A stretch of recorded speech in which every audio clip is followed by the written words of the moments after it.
Sometimes, you get angry with somebody. ಕೆಲವು ಸಲ ನೀವು ಯಾರ ಮೇಲೆ ಕೋಪ ಮಾಡ್ಕೊಂತೀರಿ. Husband, wife, brother, sister at home. ಗಂಡ ಇರ್ಬೋದು, ಹೆಂಡತಿ ಇರ್ಬೋದು, ಅಥವಾ ಇತರರು ಇರ್ಬೋದು. You say, oh, that's not serious, it's a small thing. ನೀವು ಹೇಳ್ತೀರಾ ಇದೇನು ಅಷ್ಟು ಗಂಭೀರವಲ್ಲ, ಬಹಳ ಚಿಕ್ಕ ವಿಷಯ. What did Eve do here? ಇಲ್ಲಿ ಹವಳು ಏನು ಮಾಡಿದ್ಲು? Just took one fruit and ate it. ಒಂದು ಹಣ್ಣನ್ನು ತೆಗೆದು ತಿಂದಳು ಅಷ್ಟೇ. That's all. ಅಷ್ಟೇ. Is that a very big thing? ಅದು ಬಹಳ ದೊಡ್ಡ ತಪ್ಪ. She didn't kill her husband. ಆ ಗಂಡನನ್ನು ಸಾಯಿಸಲಿಲ್ಲ. She didn't even get angry at her husband. ಗಂಡನ ಮೇಲೆ ಕೋಪ ಕೂಡ ಮಾಡ್ಕೊಳ್ಳಿಲ್ಲ. She just ate one fruit. ಒಂದು ಹಣ್ಣನ್ನು ತಿಂದಳು ಅಷ್ಟೇ. Adam also ate it. ಆದಾಮನಿಗೆ ಕೊಟ್ಟಳು. And they were put out of God's presence. ಅವರು ದೇವರ ಪ್ರಸನ್ನತೆಯಿಂದ ದೂರ ಹೋಗ್ಬಿಟ್ರು. Why? ಯಾಕೆ? Because God had said you should not eat of that. ಯಾಕೆಂದ್ರೆ ದೇವರು ಹೇಳಿದ್ರು ಅದನ್ನು ತಿನ್ನಬಾರದು ಅಂತ. Sin is disobedience to anything that God has said. ಪಾಪ ಅಂದ್ರೆ ಏನು ಅಂದ್ರೆ ದೇವರು ಹೇಳಿದ್ದಕ್ಕೆ ಅವಿಧೇಯರಾಗುವಂಥದ್ದು. Now in the Old Testament, ಹಳೆ ಒಡಂಬಡಿಕೆಯಲ್ಲಿ the standard was lower because the people did not have the Holy Spirit. ಒಂದು ಮಟ್ಟವು ಬಹಳ ಚಿಕ್ಕದಾಗಿತ್ತು. ಯಾಕೆ ಅಂದ್ರೆ ಅವರಲ್ಲಿ ಪವಿತ್ರಾತ್ಮನಿರಲಿಲ್ಲ. We can say that the Old Testament, all the Old Testament people were like kindergarten children. ನಾವು ಹಳೆ ಒಡಂಬಡಿಕೆಯಲ್ಲಿರೋ ಎಲ್ಲ ಜನರನ್ನ ಒಂದು ತರ ಹೇಳ್ಬೋದು, ಅವರು ಒಂದು ಶಿಶು ವಿಹಾರದಲ್ಲಿ ಇರುವಂತಹ ಮಕ್ಕಳು ಅಂತ. In kindergarten you only teach them ABC and Shishu ವಿಹಾರದಲ್ಲಿ spelling of different words. ಈ ಕೆಲವು ಪದಗಳನ್ನ ಹೇಳ್ಕೊಡ್ಬೋದು. That's all. ಅಷ್ಟೇ. And the entire Old Testament people only knew God like that. ಆ ಒಂದು ಹಳೆ ಒಡಂಬಡಿಕೆಯಲ್ಲಿ ಎಲ್ಲರೂ ದೇವರನ್ನ ಅಷ್ಟ ಮಟ್ಟದಲ್ಲಿ ಅರ್ಥ ಮಾಡ್ಕೊಂಡಿದ್ರು. Very little. ಬಹಳ ಚಿಕ್ಕದಾಗಿ. So the commandments God gave them about sin was very, very simple ones. ಆದ್ದರಿಂದ ದೇವರು ಅವರಿಗೆ ಕೊಟ್ಟಂತ ಆಜ್ಞೆಗಳು ಕೂಡ ಬಹಳ ಸರಳವಾದಂತ. Let me show you the commandments God gave in Exodus 20. ವಿಮೋಚನ ಕಾಂಡ 20ರಲ್ಲಿ ಆ ಆಜ್ಞೆಗಳನ್ನು ನಾವು ನೋಡಬಹುದು. Verse 3, 4 and 5. 3, 4, 5ರಲ್ಲಿ Don't make other gods. ಬೇರೆ ದೇವರುಗಳನ್ನು ಮಾಡ್ಕೊಳ್ಳಬೇಡಿ. Don't worship idols. ಮೂರ್ತಿಗಳನ್ನು ಆರಾಧಿಸಬೇಡಿ. And verse 7, don't swear by the name of the Lord. ದೇವರ ಹೆಸರಿನಲ್ಲಿ ನೀವು verse 7 ಪ್ರಮಾಣ ಮಾಡಬೇಡಿ. 7ನೇ ವಚನದಲ್ಲಿ. And very simple words, commands, very simple commands. ಬಹಳ ಸರಳವಾದ ಆಜ್ಞೆಗಳು. Don't murder, verse 13. 13ನೇ ವಚನದಲ್ಲಿ ನಾವು ನೋಡ್ತೀವಿ ನರಹತ್ಯೆ ಮಾಡಬಾರದು. Is that very difficult to keep? ಇದು ಬಹಳ ಕಷ್ಟನಾ ಅದನ್ನ ಅನುಸರಿಸೋದು? I don't think anybody here has murdered anybody. ಇಲ್ಲಿ ಇದ್ದವರು ಯಾರನ್ನು ಕೊಲೆ ಮಾಡಿದ್ದಾರೆ ಅಂತ ಅನ್ಕೊಳ್ಳಲ್ಲ ನಾನು. It's easy. ಬಹಳ ಸುಲಭ. Don't commit adultery. ಅತ್ಯಾಚಾರ ವ್ಯಭಿಚಾರ ಮಾಡಬಾರದು. Don't steal, verse 15. ಅಲ್ಲಿ ಕದಿಯಬಾರದು ಅಂತಿದೆ 15ನೇ ವಚನ. And verse 16, when you go to court, don't bear a false witness against your neighbor. ಅಲ್ಲಿ ನ್ಯಾಯಸ್ಥಾನಕ್ಕೆ ಹೋದಾಗ ಸುಳ್ಳು ಸಾಕ್ಷಿ ಹೇಳಬೇಡ. It's like a kindergarten level teaching. ಅಲ್ಲಿ ಏನಂದ್ರೆ ಒಂದು ಶಿಶುವ ವಿಹಾರದ ಮಟ್ಟದ ಒಂದು ಬೋಧನೆ ಅಂತ ಹೇಳ್ತಾರೆ. The whole Old Testament, that was the standard. ಅದೇ ಒಂದು ಮಟ್ಟ ಹಳೆ ಒಡಂಬಡಿಕೆಯಲ್ಲಿ ಇದ್ದವರಿಗೆಲ್ಲ ಇತ್ತು. Because God only wanted them to be pure on the outside. ಯಾಕೆ ಅಂದ್ರೆ ದೇವರು ಅವರು ಹೊರಗಿನ ರೀತಿಯಲ್ಲಿ ಶುದ್ಧರಾಗಿರಬೇಕು ಅಂತ ಬಯಸಿದ್ರು. Old Testament teaches an outside holiness. ಹಳೆ ಒಡಂಬಡಿಕೆ ಏನು ಕಲಿಸುತ್ತೆ ಅಂದ್ರೆ ನೀವು ಹೊರಗಡೆ ಶುದ್ಧರಾಗಿರಬೇಕು. But inside they were filthy. ಆದ್ರೆ ಒಳಗಡೆ ಅಶುದ್ಧರಾಗಿದ್ರು ಅವರು. The heart was all filthy. ಹೃದಯ ಅಶುದ್ಧವಾಗಿತ್ತು. So many bad thoughts. ಬಹಳಷ್ಟು ಕೆಟ್ಟ ಯೋಚನೆಗಳು. Bitterness against others. ಬೇರೆಯವರ ಮೇಲೆ ಕಹಿ ಭಾವನೆ. And wrong attitudes and grudges against people. ಕೆಟ್ಟ ಮನೋಭಾವ, ಮತ್ಸರ. And judging people in the heart. ಅವರ ಹೃದಯದಲ್ಲಿ ಬೇರೆಯವರ ಮೇಲೆ ನ್ಯಾಯ ತೀರ್ಮಾನ ಮಾಡುವಂತ. But none of that was sin. ಅದೆಲ್ಲ ಪಾಪವಾಗಿರಲಿಲ್ಲ. Only if you did something on the outside.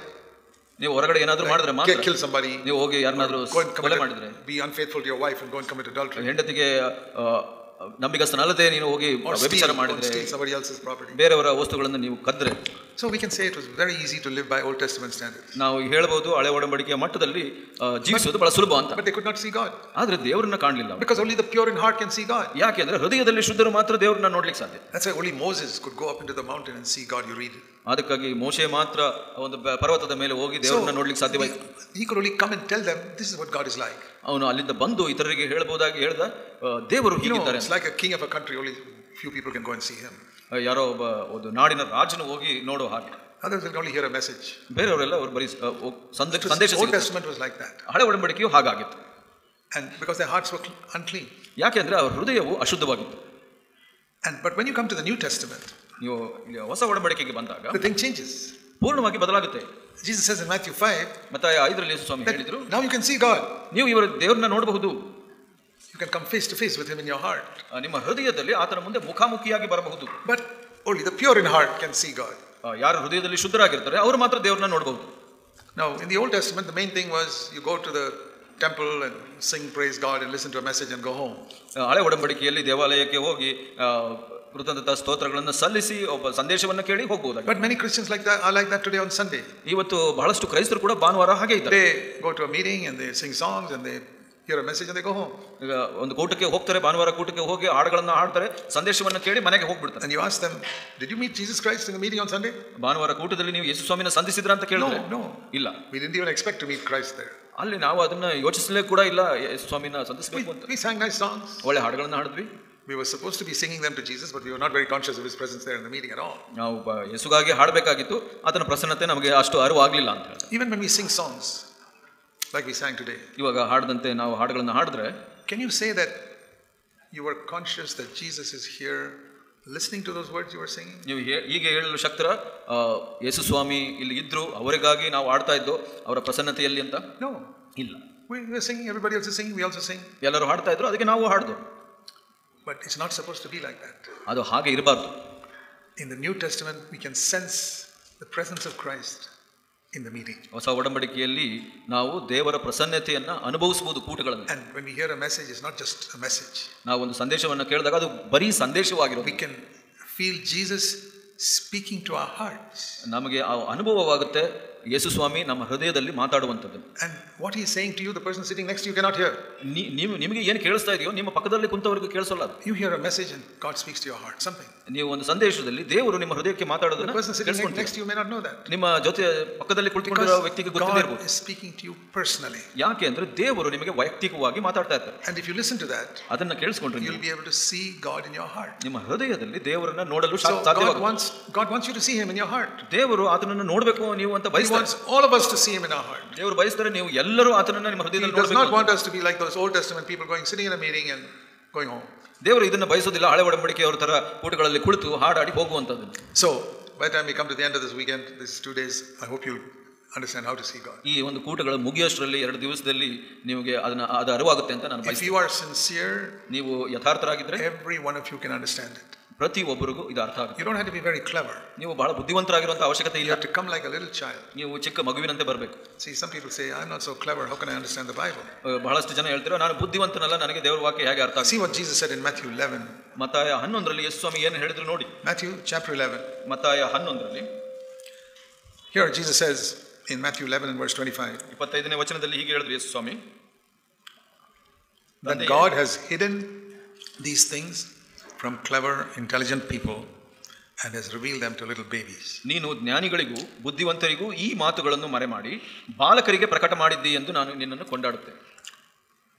Can you tell me, what does a little baby have which clever, intelligent people don't have? ನೀವು ಹೇಳ್ತೀರಾ, ಏನು ಬುದ್ಧಿವಂತರಲ್ಲಿ ಇಲ್ಲದೆ ಇರುವಂತದ್ದು ಈ ಬಾಲಕರಲ್ಲಿ, ಮಕ್ಕಳಲ್ಲಿ ಇರುತ್ತೆ. All of you have seen a newborn baby just 2-3 days old. 2 ದಿವಸ 3 ದಿವಸದಲ್ಲಿ ಹುಟ್ಟಿದ ಮಗುವನ್ನು ನೀವು ಎಲ್ಲರೂ ನೋಡಿರ್ತೀರಿ. You are a clever person. ನೀವು ಬುದ್ಧಿವಂತರು. Even if you didn't go to school, you got a lot of cleverness in your mind. ನೀವು ಶಾಲೆಗೆ ಹೋಗಿಲ್ಲ ಅಂದ್ರೂ ನಿಮ್ಮ ಮನಸ್ಸಿನಲ್ಲಿ ಬುದ್ಧಿ ಇದೆ. You know much more than that 2-3 day old baby. 2-3 ದಿವಸದ ಮಗುವಿಗಿಂತ ನಿಮಗೆ ಬಹಳಷ್ಟು ಹೆಚ್ಚು ಗೊತ್ತಿದೆ. But Jesus says that God hides these things from all these clever people. ಇಲ್ಲಿ ಯೇಸು ಸ್ವಾಮಿ ಏನು ಹೇಳ್ತಾ ಇದ್ದಾರೆ, ಈ ಬುದ್ಧಿವಂತರಿಂದ ಬಹಳಷ್ಟು ವಿಷಯಗಳನ್ನು ಮರೆ ಮಾಡ್ತಾರೆ. ಆದರೆ ಈ ಮಗುವಿನಂತವರಿಗೆ ಪ್ರಕಟಪಡಿಸ್ತಾರೆ. When you look at a baby, ಒಂದು ಮಗುವನ್ನು ನೋಡಿದಾಗ, what does that small baby have which you don't have? ಆ ಮಗುಗೆ ಇರುವಂತದ್ದು ಯಾವುದು ನಿಮ್ಮಲ್ಲಿ ಇಲ್ಲ. You have more cleverness. ನಿಮಗೆ ಬುದ್ಧಿವಂತಿಕೆ ಇದೆ. You have more knowledge. ನಿಮಗೆ ತಿಳುವಳಿಕೆ ಇದೆ. You can speak better. ನೀವು ಚೆನ್ನಾಗಿ ಮಾತಾಡ್ತೀರಾ. He cannot even speak. ಆ ಮಗುಗೆ ಮಾತಾಡ್ಲಿಕ್ಕೆ ಬರೋದಿಲ್ಲ. He cannot walk. ಅದು ನಡೆಯೋದಕ್ಕೆ ಬರೋದಿಲ್ಲ. He cannot eat. ಅದು ಊಟ ಮಾಡ್ಲಿಕ್ಕೆ ಬರೋದಿಲ್ಲ. You can do all those things. ನಿಮಗೆ ಇದನ್ನೆಲ್ಲ ಕಲ್ತ್ಕೊಂಡಿದ್ದೀರಾ. But the baby has got one thing which you and I don't have. ಆ ಮಗುಗೆ ಇರುವಂತದ್ದು ಒಂದು ವಿಷಯ ನನ್ನಲ್ಲಿ ನಿಮ್ಮಲ್ಲಿ ಇಲ್ಲ. What is that? ಏನದು? More than one thing. ಒಂದಕ್ಕಿಂತ ಹೆಚ್ಚು. Pure heart. ಶುದ್ಧ ಹೃದಯ. You look inside that baby's heart. ಆ ಮಗುವಿನ ಹೃದಯದಲ್ಲಿ ನೀವು ನೋಡಿ. There's no bitterness against anybody. ಯಾರ ಮೇಲೂ ಒಂದು ಕಹಿ ಭಾವನೆ ಇರೋದಿಲ್ಲ. What about your heart? ನಿಮ್ಮ ಹೃದಯದಲ್ಲಿ ಏನು? Can you say, I've got no bitterness against anyone? ನೀವು ಹೇಳಲಿಕ್ಕೆ ಶಕ್ತರ, ಈಗ ನನ್ನ ಹೃದಯದಲ್ಲಿ ಯಾವ ಕಹಿನೂ ಇಲ್ಲ. You look into that baby's heart, there's no anger there against anybody. ಆ ಮಗುಗೆ ನೋಡಿ, ಆ ಮಗುವಿನ ಹೃದಯದಲ್ಲಿ ಯಾರ ಮೇಲೂ ಕೋಪ ಇರೋದಿಲ್ಲ. What about you? Have you got some anger in your heart right now? ನಿಮ್ಮ ಹೃದಯದಲ್ಲಿ ಇವಾಗ ಯಾವುದು ಕೋಪ ಇದೆಯಾ? Did you have some anger earlier today or this week? ಈ ದಿವಸದಲ್ಲಿ ಮೊದಲು ಅಥವಾ ಈ ವಾರದಲ್ಲಿ ನಿಮ್ಮಲ್ಲಿ ಕೋಪ ಇತ್ತಾ? That baby doesn't have it. ಆದ್ರೆ ಆ ಮಗುಗೆ ಇಲ್ಲ. And the baby will not remember if somebody did harm to it yesterday. It doesn't remember it. ಆ ಮಗುಗೆ ಹಿಂದಿನ ದಿವಸ ಯಾರಾದರೂ ಏನೋ ಕೆಟ್ಟದ್ದು ಮಾಡಿದ್ರೆ ಅದನ್ನ ನೆನಪಿಟ್ಕೊಳ್ಳಲ್ಲ ಮಗು. Supposing you go and pinch that baby. ನೀವು hurt it, it cries. ಮಗುಗೆ ಹೋಗಿ ನೀವು ಗಿಲ್ ಬಿಡ್ತೀರಾ, ಮಗು ಅಳುತ್ತೆ. Tomorrow you come. ನಾಳೆ ಬೆಳಗ್ಗೆ ಬಂದು ನೀವು smile at you. ನಿಮ್ಮ ನೋಡಿದ ತಕ್ಷಣ ಅದು ನಗುತ್ತೆ, ಮಗುಳು ನಗುತ್ತೆ. He doesn't remember that you pinched him and hurt him yesterday. ಆ ಮಗುಗೆ ನೆನಪೇ ಇಲ್ಲ ನೀವು ನಿನ್ನೆ ಅದನ್ನ ಗಿಲ್ಲಿಸಿದ. You see how good a baby's heart is. ಆ ಮಗುವಿನ ಹೃದಯ ಎಷ್ಟು ಶುದ್ಧವಾಗಿದೆ ನೋಡಿ. That baby can see God. ಆ ಮಗು ದೇವರನ್ನ ನೋಡಿ because of that heart. ಆ ಹೃದಯ ಇರೋದ್ರಿಂದ. So once That's why God reveals things to people who have got a heart like that. ಅದಕ್ಕಾಗಿ ದೇವರು ತನ್ನ ಸತ್ಯಗಳನ್ನು ಪ್ರಕಟ ಮಾಡುವಂಥವ್ರು ಅಂತ ಹೃದಯ ಇರುವಂಥವ್ರಿಗೆ ಮಾತ್ರ. See, Jesus said in Matthew 18. ಮತ್ತಾಯ 18ರಲ್ಲಿ ಯೇಸು ಸ್ವಾಮಿ ಇನ್ನೊಂದು ಕಡೆ ಹೇಳಿದರು. They asked him a question in verse 1. Who is the greatest in the kingdom of heaven? ಮೊದಲನೇ ವಚನದಲ್ಲಿ ಮತ್ತಾಯ 18ರಲ್ಲಿ ಯೇಸು ಸ್ವಾಮಿಗೆ ಒಂದು ಪ್ರಶ್ನೆಯನ್ನ ಕೇಳಿದ್ರು, ಯಾರು ಪರಲೋಕ ರಾಜ್ಯದಲ್ಲಿ ಹೆಚ್ಚಿನವನು? Heaven is a place of total purity. ಪರಲೋಕ ಅನ್ನುವಂಥದ್ದು ಬಹಳ ಪರಿಶುದ್ಧವಾದ ಸ್ಥಳ. So the greatest is the one who is most pure. ಅಲ್ಲಿ ಬಹಳ ಹೆಚ್ಚಿನವನು ಯಾರು? ಬಹಳ ಪರಿಶುದ್ಧನಾದಂಥವನು. Who is that? ಯಾರದು? And Jesus said, a little child. ಇಲ್ಲಿ ಯೇಸು ಸ್ವಾಮಿ ಹೇಳಿದ್ರು, ಚಿಕ್ಕ ಮಗು. Verse 3, unless you are converted, become like little children, you cannot enter the kingdom. ನೀವು ತಿರುಗಿಕೊಂಡು ಚಿಕ್ಕ ಮಕ್ಕಳಂತೆ ಆಗದೆ ಹೋದರೆ ನೀವು ಪರಲೋಕ ರಾಜ್ಯವನ್ನು ಸೇರುವುದೇ ಇಲ್ಲ ಅಂತ ಹೇಳಿ. But whoever humbles himself, verse 4, like this child is the greatest. ತನ್ನನ್ನು ತಾನು ಈ ಚಿಕ್ಕ ಮಗುವಿನಂತೆ ತಗ್ಗಿಸಿಕೊಳ್ಳುವನು ಪರಲೋಕದಲ್ಲಿ ಸೇರುವನು. And it's not by cleverness that we can see God. ಇಲ್ಲಿ ನಮ್ಮ ಬುದ್ಧಿಶಕ್ತಿಯಿಂದ ನಾವು ದೇವರನ್ನ ಅರ್ಥಕೊಳ್ಳೋದಲ್ಲ. It's not even by Bible study. ದೇವರ ಸತ್ಯವೇದ ಅಧ್ಯಯನದಿಂದ ಕೂಡ ಅಲ್ಲ. It doesn't say blessed are those who have a lot of knowledge, they'll see God. ಇವರು ಧನ್ಯರು ಯಾರು ಅಂದ್ರೆ ಬಹಳಷ್ಟು ದೇವರ ಸತ್ಯವೇದವನ್ನು ಅರ್ಥಕೊಂಡಿರೋರು ಅಂತ ಹೇಳೋದಿಲ್ಲ. No, it's the pure in heart who see God. ಯಾರು ಶುದ್ಧ ಹೃದಯ ಉಳ್ಳವರು ಅವರು ಮಾತ್ರ ದೇವರನ್ನ. Knowledge is good. ತಿಳುವಳಿಕೆ ಬಹಳ ಮುಖ್ಯ. You know the Bible very good. I have a lot of Bible knowledge. ನನಗೆ ಕೂಡ ಸತ್ಯವೇದದ ಅರಿವು ತಿಳುವಳಿಕೆ ಬಹಳ ಇದೆ. We read in the Bible, the Pharisees also had a lot of Bible knowledge. ಫರಿಸಾಯರಲ್ಲಿ ಕೂಡ ಬಹಳಷ್ಟು ಸತ್ಯವೇದದ ತಿಳುವಳಿಕೆ. But all that Bible knowledge, they killed Jesus Christ. ಆ ಎಲ್ಲಾ ತಿಳುವಳಿಕೆ ಇಟ್ಕೊಂಡು ಯೇಸು ಸ್ವಾಮಿನ ಸಾಯಿಸಿಬಿಟ್ರು. So you can have a lot of Bible knowledge and the Lord may not be close to you at all. ನಿಮಗೂ ಕೂಡ ಸತ್ಯವೇದ ಅರಿವು ಇರಬಹುದು, ಆದರೆ ದೇವರು ನಿಮ್ಮ ಹತ್ರ ಇಲ್ಲದೆ ಇರೋ ಸಾಧ್ಯತೆ. The Lord is near those who have a pure heart. ಕರ್ತನು ಯಾರ ಒಟ್ಟಿಗೆ ಇರ್ತಾನೆ ಅಂದ್ರೆ ಯಾರಲ್ಲಿ ಶುದ್ಧ ಹೃದಯ ಇರುತ್ತೋ ಅವರಲ್ಲಿ ಮಾತ್ರ. Your heart is more important than your mind. ನಿಮ್ಮ ಹೃದಯ ನಿಮ್ಮ ಮನಸ್ಸಿಗಿಂತ ಬಹಳ ಮುಖ್ಯವಾಗಿದೆ. When you go to study in a school or a college, it's the mind that is important. ನೀವು ಶಾಲೆಗೆ ಅಥವಾ ಕಾಲೇಜಿಗೆ ಹೋದ್ರೆ ನಿಮ್ಮ ಮನಸ್ಸು ಬಹಳ ಮುಖ್ಯ. Or when you go to work, it is your mind that is important. ನೀವು ಕೆಲಸಕ್ಕೆ ಹೋದ್ರೆ ಕೂಡ ನಿಮ್ಮ ಮನಸ್ಸು ಬಹಳ ಮುಖ್ಯ. So you must use your mind for all that. ಅದಕ್ಕೆಲ್ಲ ನಿಮ್ಮ ಮನಸ್ಸನ್ನು ಉಪಯೋಗಿಸಬೇಕು. When you come to God, ದೇವರ ಬಳಿಗೆ ಬಂದಾಗ it's not mind. ಮನಸ್ಸಲ್ಲ, It's your heart. ನಿಮ್ಮ ಹೃದಯ. You can know so much of the Bible in your mind and you may be far away from God. ಸತ್ಯವೇದದಲ್ಲಿ ಬಹಳಷ್ಟು ವಿಷಯಗಳನ್ನು ನಿಮ್ಮ ಮನಸ್ಸಿನಲ್ಲಿ ತಿಳ್ಕೊಂಡಿರಬಹುದು, ಆದರೂ ದೇವರಿಂದ ದೂರ So a ಇರಲಿಕ್ಕೆ person ಸಾಧ್ಯ. who really wants to know God will concentrate on making his heart pure. ಒಬ್ಬ ವ್ಯಕ್ತಿ ದೇವರನ್ನ ನಿಜವಾಗಿ ಅರ್ಥಕೊಳ್ಳೋಕೆ ಪ್ರಯಾಸ ಪಡುವಂತವನು ತನ್ನ ಹೃದಯವನ್ನು ಶುದ್ಧವಾಗಿಡ್ಲಿಕ್ಕೆ ಪ್ರಯತ್ನ ಮಾಡ್ತಾನೆ. See him, we can become like him. ನೀವು ಆತನನ್ನ ನೋಡಿದಾಗ ಆತನಂತೆ ಮಾರ್ಪಾಡಾಗ್ತೀರಿ. God wants us to see him.